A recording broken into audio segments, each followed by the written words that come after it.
Childhood kita, masa-masa childhood menentukan seberapa besar kita mengetahui apakah itu cinta atau attachment. Jadi ketika kita merasakan cinta terhadap seseorang, kita jatuh cinta, kita merasakan in love, kita merasakan safe. Love is safe. Namun ketika kita merasakan ada hurting, roller coaster gitu ya, feeling kita itu kadang cinta, kadang benci, kadang sebel, kadang nggak nentu banget, itu berarti attachment.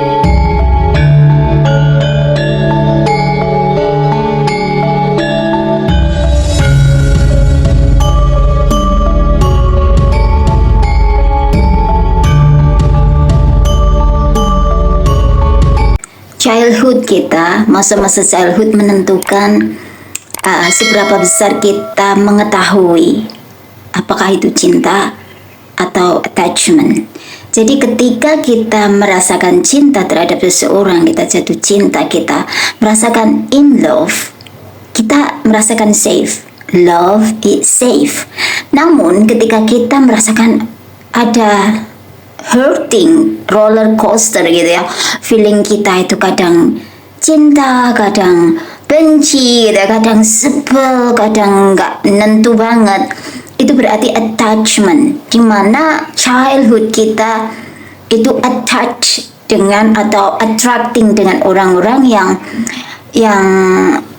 kita attract saat ini, yang mungkin kita pikir aku jatuh cinta sama orang itu gitu ya, aku jatuh cinta, namun ternyata sebenarnya bukan cinta, itu adalah attachment. Nah, ketika kita merasakan cinta beneran, kita feeling home.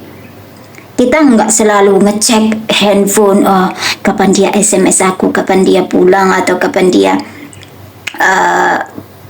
calling gitu ya.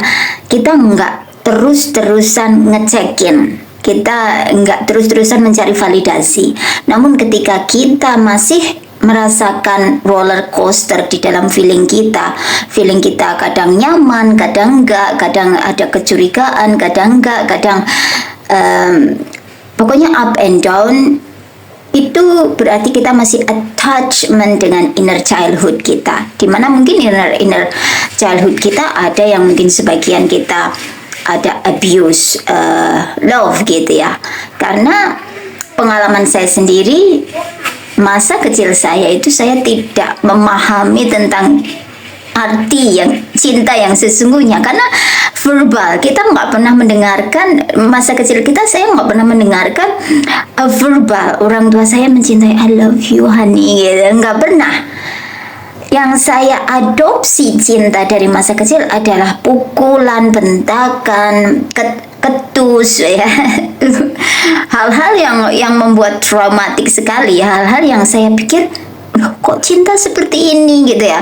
Dan ketika masa dewasa saya mendapatkan pujian dari seseorang, itu saya kaget sekali. Saya nggak kayaknya unbelievable gitu ya, kayaknya apa cinta seperti ini sih, kok kadang saya merasakan sakit, kok kadang saya merasakan indah gitu ya. Nah dari situ saya mulai belajar bahwa itu adalah attachment. Dan ketika kita attach dengan childhood kita, maka kita akan attract dengan orang-orang yang memang menggambarkan figur di dalam childhood kita.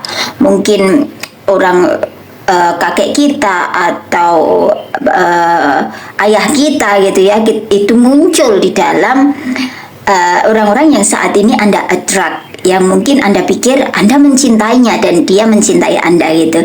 Jadi ketika kita masih attachment dengan inner childhood kita, maka kita pun akan attracting dengan orang-orang yang mungkin karakternya hampir sama dengan ketika kita masa-masa childhood. Jadi untuk menyembuhkannya adalah bagaimana kita menerima masa childhood itu dan mengartikan atau membuat persepsi baru, membuat lensa baru di masa childhood itu. Kita bisa menikmati bahwa ternyata orang-orang yang ketika kita masa childhood di sekeliling kita itu mencintai kita dengan cara mereka. Karena cinta bisa, ekspresi cinta itu dari seseorang caranya berbeda-beda.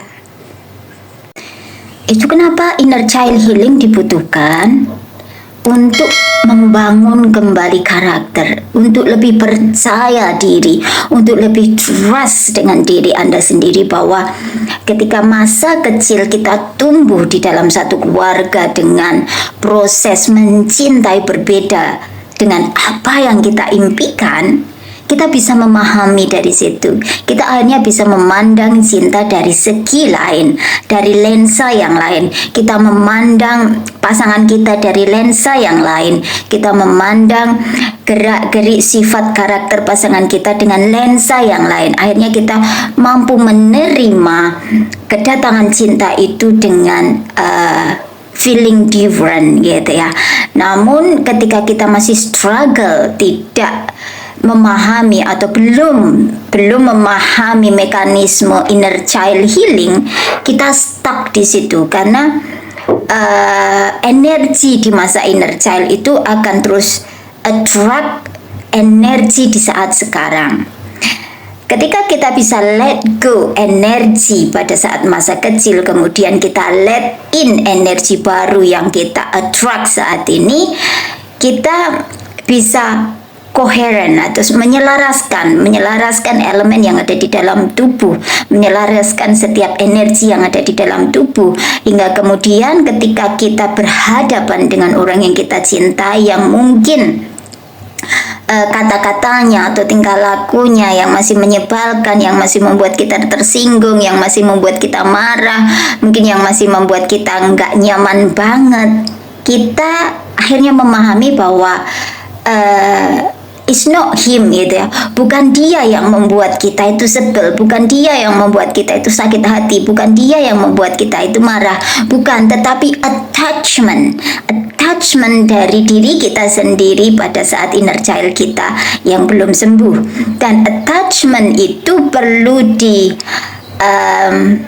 sembuhkan, perlu di-healing. Kenapa? Karena ketika kita belum mengubah persepsi daripada inner child kita yang download atau yang mengadopsi setiap sifat dan karakter daripada orang di sekeliling kita pada saat kita childhood, dan kita belum bisa mengubahnya atau mengalhemiskan, menjadikan sifat-sifat itu kita memaklumi, karena pada saat itu adalah timeline-nya different dengan saat ini, maka kita terjebak di 4D dimension. Kita terjebak di antara pikiran-pikiran yang kita buat sendiri. Kita terjebak di antara peristiwa-peristiwa memori pikiran yang kita adopsi selama masa kecil.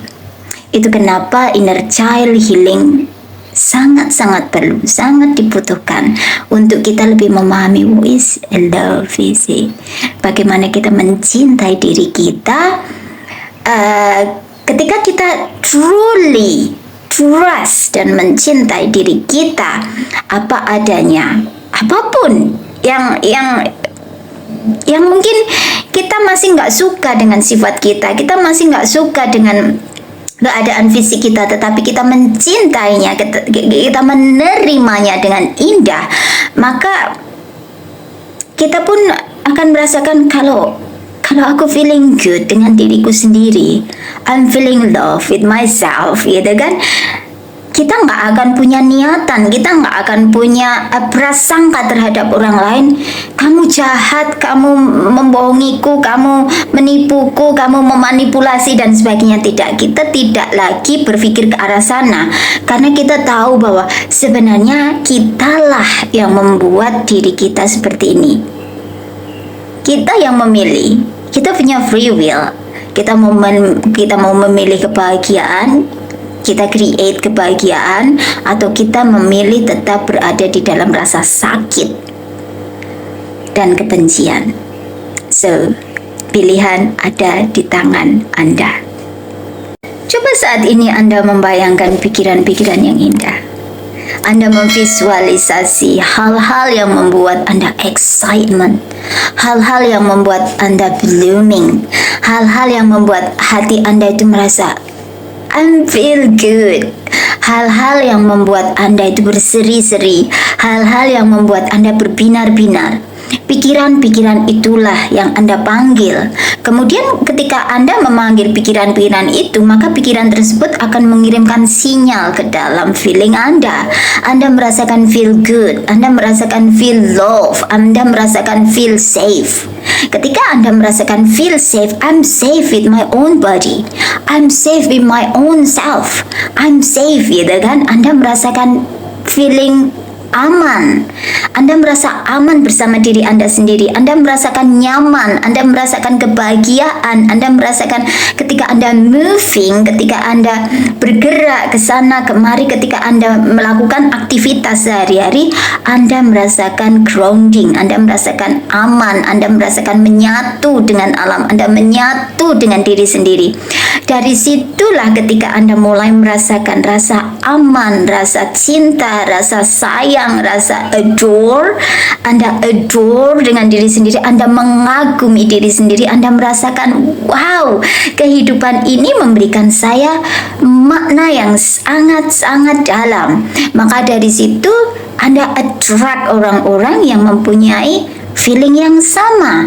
Anda attracting, ya. Kali ini attract like attract, ya. The law of attraction itu kuncinya di sini, di mana feeling kita yang attract, vibrasi kita yang dikirimkan ke semesta, hingga semesta mengirimkan kembali sinyalnya ke dalam kehidupan kita melalui peristiwa. Peristiwa apa yang terjadi dalam kehidupan kita saat ini? Apakah kita kedatangan orang-orang yang menyebalkan, atau kita kedatangan orang-orang yang menyenangkan, atau kita kedatangan orang-orang yang sweet, ya, atau kita kedatangan orang-orang yang memberikan kita motivasi, memberikan kita inspirasi, memberikan kita semangat, memberikan kita motivasi, gitu ya, memberikan kita cinta, unconditional love, menghargai dan menghormati kita, mencintai kita, atau kita masih kedatangan orang-orang yang mengeluh, yang gak appreciate dengan kehidupannya. Kita bisa melihat dari apa yang kita attract saat ini. Dari situ kita mengubah inner diri kita, kita mengubah situasi feeling kita mengubah pikiran-pikiran kita, apa yang kita pikirkan, apa yang kita rasakan, kita ubah di situ. Ketika kita sudah mengubahnya step by step, maka kemudian keadaan luar mengikutinya. Keadaan luar, kita ubah dulu relationship kita dengan diri kita sebelum kita bergerak ke area yang lain, ya, ke departemen yang lain, ke area yang lain, maksud saya ke area yang lain. Area pertama yang mesti dibereskan adalah relationship. Bagaimana relationship kita dengan diri kita, bagaimana pandangan Anda dengan diri Anda sendiri, bagaimana rasa cinta Anda dengan diri Anda sendiri, bagaimana self love Anda dengan diri Anda sendiri. Itu menentukan apa yang Anda attract di kemudian hari atau in the future, gitu ya. Jadi ketika kita tapping into a present moment saat ini, Anda merasakan I'm love, I'm feel love, I'm feel good. Itu maka Anda akan attracting. Nah, namun ketika Anda masih attract orang-orang yang tidak sesuai dengan apa yang Anda inginkan, bukan berarti ini satu kesalahan, tidak juga. Namun ini adalah sinyal bahwa dalam diri kita masih ada attachment dengan past life atau inner child kita, dan itu yang kita sembuhkan nantinya, yang itu yang step by step, moment per moment saat ini kita hadapi. Apa yang kita hadapi saat ini, itulah yang kita sembuhkan di situ, itulah yang kita selaraskan dan kita sempurnakan. Tidak hanya menyelaraskan diri, namun juga menyempurnakan apa yang telah kita ciptakan sehari-hari. Love you guys.